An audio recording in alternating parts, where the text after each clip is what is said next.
ఒక ప్రణాళికతో ఆయన రూపంలోనికి మనల్ని చేసుకున్నాడు. దేవాతి దేవుడు ప్రతి మనిషిని ఆయన చేతులతో చేసుకున్నాడండి. చూడుము, నా అరచేతులలోనే నేను నిన్ను చెక్కుకుని ఉన్నాను.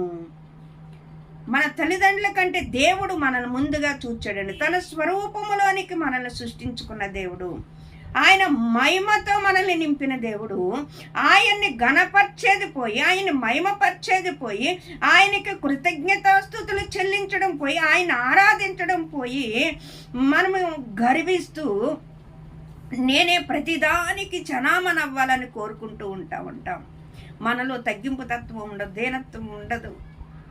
మనం ఎప్పుడూ కూడా అధికారానికి, కుటుంబంలో ఒక అధికారము కలిగి ఉండటానికి, అధికార దాహం, ఈ దాహం వల్లే కదండి అనేకమైన దేశాలు ఈ దినాన్న యుద్ధాలతో